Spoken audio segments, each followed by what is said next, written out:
Всем доброго дня, всем здравствуйте. Вы на YouTube-канале Казахстанской Федерации Триатлона, а это значит дайджест. Все самое интересное из мира казахстанского и мирового триатлона. Погнали! Начинаем традиционно, конечно, с внутренней кухни, с внутренней политики.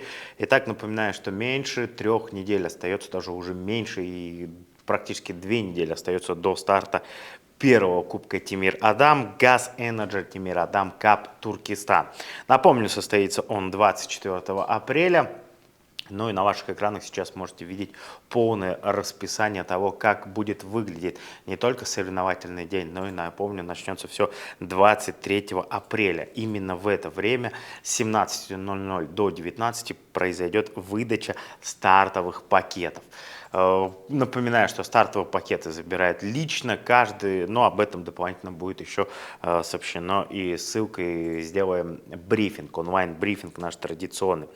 Место проведения — город Туркестан, Олимпийский центр, дистанция спринт, плавание 750 метров пройдет в открытом бассейне Олимпийского центра, велоэтап 20 километров и забег на 5 километров пройдет по объездной трассе.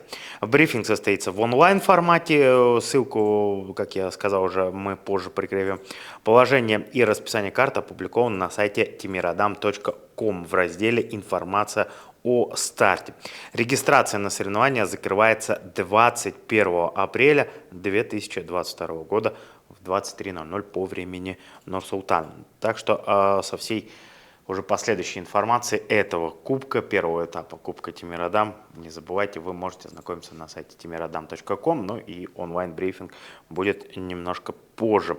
Напомню, что наши партнеры и наши генеральные партнеры Газ Energy, основной спонсор — сеть автозаправочных станций премиум-класса, любительский триатлонный клуб Nomad Tri Club и спонсоры Вести KZ Sport, Tengri News KZ и Тасай KZ. Это наши основные партнеры, которые делают все, чтобы первый старт, первый этап Кубка Тимир Адам получился ярким, красочным и незабываемым. Ну и также не забываем, что еще и в рамках первого Кубка Тимир Адам Кап пройдет Тимир Адам Челлендж, забег на 10 километров. Ну и давайте к новостям мирового триатлона и айронмена в частности. Не забудем еще в этом выпуске, конечно, сказать о велоспорте, тем более, что есть приятные поводы. Анонсировали мы и рассказывали о том, что 9 апреля должна состояться первая гонка, да, Arena Games совместно с Международной Федерацией Триатлона. Ну и вот, собственно говоря, Мюнхен стал этим местом проведения этой гонки. Нужно сказать, что этот старт был показан на каналах Евроспорт-1 и Евроспорт-2, но, опять же, эти каналы с немецкой пропиской, да, не международного формата, как есть сигнал, какой есть у нас, да, принимается в стране. Поэтому у кого была возможность посмотреть, я думаю, такой возможностью обязательно воспользовались.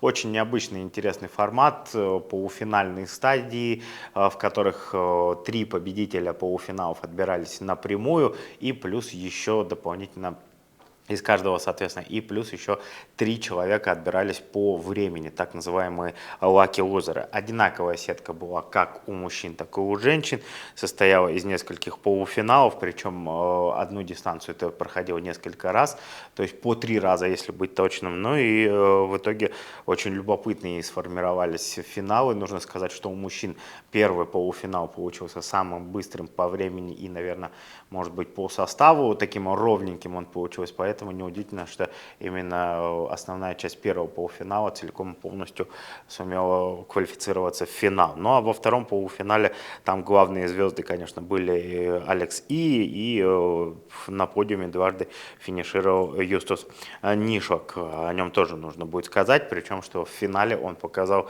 хорошую борьбу и даже один раз сумел взобраться на пьедестал почета по итогам одного из финалов. У девушек в первом полуфинале равной не было Бет Поттер, она выиграла все свои полуфинальные стадии, но во втором полуфинале была одна дисквалификация и, собственно говоря, все полуфиналы забрала Жанет Бракмайер, тоже хорошо нам известно. Ну и что касается финальных гонок, то первый этап у мужчин получился самым быстрым, и на нем не было больших отставаний. Но вот в последующих уже финалах от лидера до призеров разрывы становились все больше и больше. Так что это тоже такой любопытный показательный момент, насколько функционально ты готов трижды, да, 3 раза проплыть, проехать, пробежаться. Напомню, что все это проходило в бассейне, на велостанке и на беговой дорожке, специально подключенной к программе The Swift. Ну и вот все это вместе считалось и суммировалось. В итоге по итогам 3 этапов в Мюнхене выиграл француз Орельен Рафаэль, австралиец Макс Степли стал вторым, и немец Юстус Нишлак стал третьим призером, который, вот, собственно говоря, попал в очки. У девушек тут, наверное, интриги таковой не было, который, наверное, ждал все этапы финала, как и полуфинала, выиграла британка Бет Поттер, которая одержала победу в Мюнхене.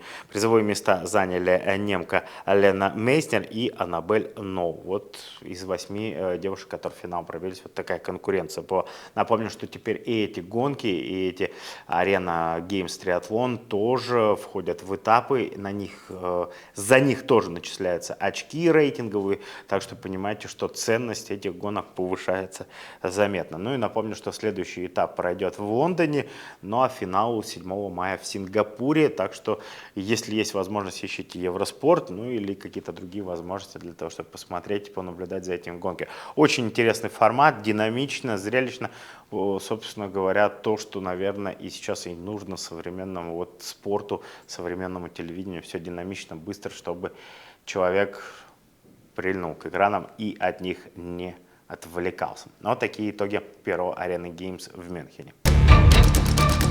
В Вальсдорфе, что в Германии, прошел чемпионат Европы по дуатлону. Нужно сказать, что среди профессионалов не так было большое количество атлетов принимало участие. Не знаю, может быть из-за погодных условий, может и еще по каким причинам.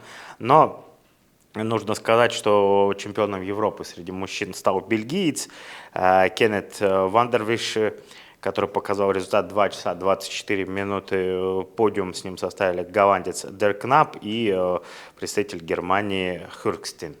У девушек было, наверное, немножечко все попроще. Там и отрывы между участницами были большие, 2 минуты и больше. Так вот, победителем стала Дейда Деркерс из Нидерландов, второе место у швейцарки Маурер, и представительница Нидерландов Брауэрс заняла 3 место. Вот такие результаты получились на чемпионате Европы по дуатлону. Сказали о дуатлоне, поговорили о европейской части, да, триатлона. Ну, наверное, было бы обидно для Океании, да, не упомянуть и не переместиться на другую часть планеты. Так вот, в Тауп прошел Кубок Океании по триатлону. Нужно сказать, что ни одна гонка на территории Австралии, Новой Зеландии, да, и вообще вот этого региона не сорвалась. Все гонки прошли, и за счет этого нужно сказать, что в мировом рейтинге и австралийцы, и новозеландцы показывают очень хорошие результаты. За счет этих успехов на домашних гонках, на домашних трассах у них достаточно высокий рейтинг в мировой табеле ранга. И, конечно же, все эти гонки идут в зачет, об этом тоже ни в коем случае нельзя упомянуть и забыть. Ну и вот еще одна гонка в Таупа состоялась, которая получилась полноценной, ничего не отменилось, все от начала и до конца прошло вода, вело и бег. Ну и победителем, наверное, как и ожидалось, стал представитель Новой Зеландии, лидер Хайдан Уайт. Он вообще в этом сезоне на старте показывает прекрасную форму. Его результат 53 минуты 26 секунд. Ну, вообще подиум у мужчин получился весь новозеландский. Его соотечественник Тейлор Рейд второе место, и Дайан Маклеод занял 3-ю позицию. Что касается девушек, то там тоже Новая Зеландия никаких шансов своим соперникам не отдала. Эрнсли Троуп из Новой Зеландии 1 час ровно показала результат на спринтерской дистанции.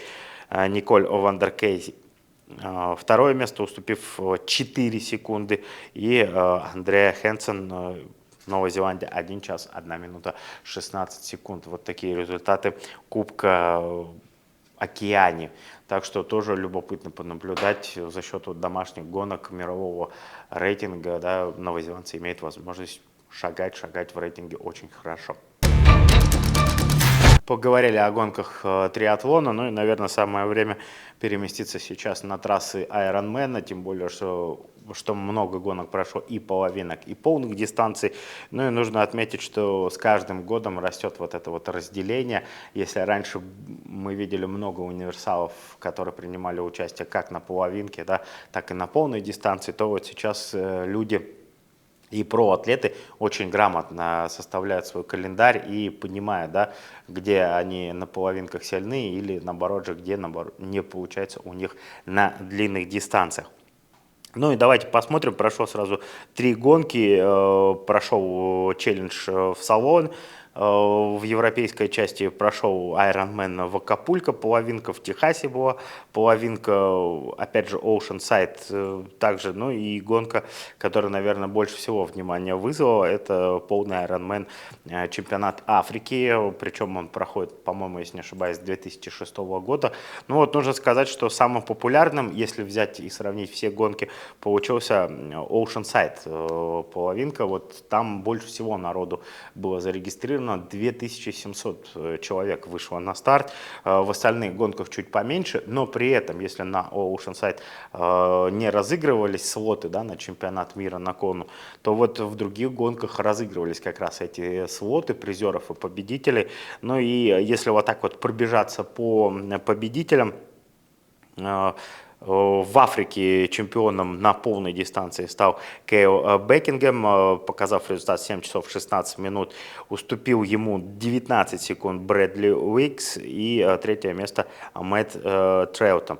У женщин нужно отдать должное хозяйкам трассы, потому что если в прошлом году лучше из южноафриканок была на 8-й позиции, то вот в этом году уже на подиуме Даниэла Блейменхи 8 часов 22 минуты, Елена Идитич 8:33 и Магда Неуот показал результат 8 часов 37 минут. Это касательно результата чемпионата Африки на полной дистанции. На половинке в Oceanside у мужчин победу одержал Джексон Ландри, 3:45 показал лучшее время.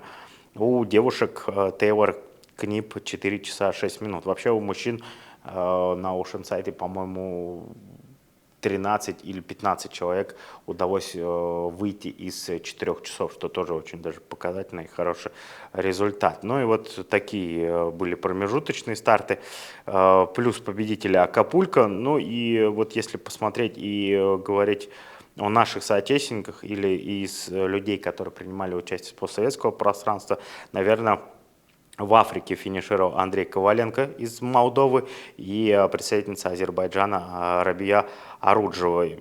Вот они показали неплохие результаты в своих возрастных группах. Также представители Латвии и Литвы были замечены в других гонках. Ну и среди мужчин финишировал казахстанец Нурлан Аутолин, который показал время 6 часов 6 минут и занял 146 место в возрастной группе 35-39. Вот есть такие промежуточные времена. Ну а так и в Мексике, наверное, и челлендж, который проходил в Европе, тоже получился очень зрелищным. Там доминировали датчане, но точнее в Америке, да, в Центральной, там как раз-таки больше представители Северной Америки доминировали. Вот такие результаты касательно Ironman и половинок за прошедшую неделю. Следующие старты уже 23 апреля, так что небольшая пауза сейчас в календаре.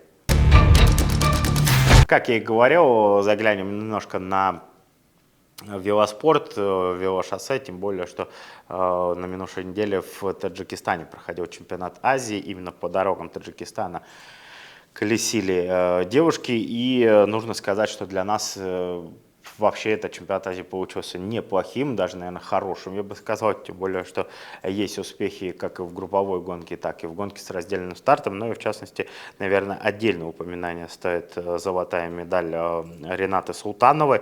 Она стала первой казахстанкой, которая сумела одержать победу на гонке с раздельным временем, показав результат 33 минуты и практически на полминуты обошла одна индонезийку Дели Прианта.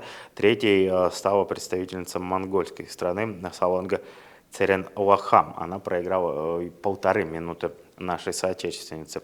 Ну и Рената Саутана стала первой казахстанской гонщицей, завершившей чемпионат Азии по велоспорту на шоссе. Вот такие примечательные успехи. Поздравляем Ренату. Что касается групповых гонок, то там наши девушки тоже отметились попаданием на пьедестал почета как в андерах, так и в взрослой категории. К сожалению, на первый пьедестал почета забраться не удалось ни одним, но вторые и третьи места тут, как говорится, за нашими девчонками. Дальше больше. Пожелаем им удачи уже на следующих международных стартах. Так что потихоньку женский велоспорт тоже начинает раскручивать свои шестеренки. Вот такие получились новости на этой неделе. Да, их было немного, но, по крайней мере, стараемся обо всем понемножку рассказать. Не забывайте лайки, колокольчики, подписываться, оставлять свои комментарии. Всем большое спасибо, кто нас смотрел. До новых встреч. Болейте на здоровье.